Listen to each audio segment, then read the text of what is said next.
It's good to see you both here. ಸಂಬಂಧಗಳಲ್ಲಿ ಒಡಕುಗಳು ಬರೋದು, ಮುನಿಸಿಗಳು ಬರೋದು ಸಹಜ. ನಮಗೆ ಈ ಕಾಲಘಟ್ಟದಲ್ಲಿ ಒಡಕುಗಳು ಬಂದಾಗ ನಾನೇ ಹೋಗಿ ಮುಂಚೆ ಮಾತಾಡಬೇಕಾ ಅಥವಾ ಅವರೇ ಬಂದು ನನ್ನನ್ನು ಮಾತಾಡಲಿ ಅನ್ನೋ ಯೋಚನೆಗಳು ಬರೋದು ಸಹಜ. ಈ ಸಂಬಂಧಗಳ ಬಗ್ಗೆ ನಿಮ್ಮ ಅನಾಲಿಸಿಸ್ ಏಕಾಂಗಿಯಾಗಿದ್ದು ಬಿಡ್ರಯ್ಯ, ತೊಂದರೆನೇ ಇರೋದಿಲ್ಲ. ಏನಿರ್ಬೇಕು ನಿಮಗಿರಲ್ಲ, ಆಗೋದಿಲ್ಲ. ಅಂದರೆ ಹೇಳಿ ಏಕಾಂಗಿಗೆ ಇಟ್ಬಿಡೋ ಆರಾಮಾಗಿರುತ್ತೆ.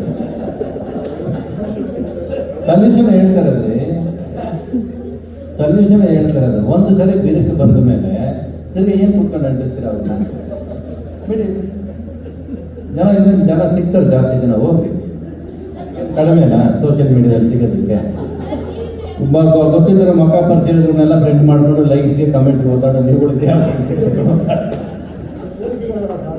ಇವತ್ತು ಕಮೆಂಟ್ಸ್ ಬಗ್ಗೆ ಅದನ್ನ ನೋಡ್ತಾರೆ. ನನ್ನ ಲೈಕ್ 1000 ಮಿಲಿಯನ್ ಲೈಕ್ಸು. ಆ ಮಿಲಿಯನ್ ಲೈಕ್ಸಲ್ಲಿ 5 ಜನ ಗೊತ್ತಿಲ್ಲ ಅವ್ರಿಗೆ, ಯಾರು 5 ಜನ ಗೊತ್ತಿರಲ್ಲ.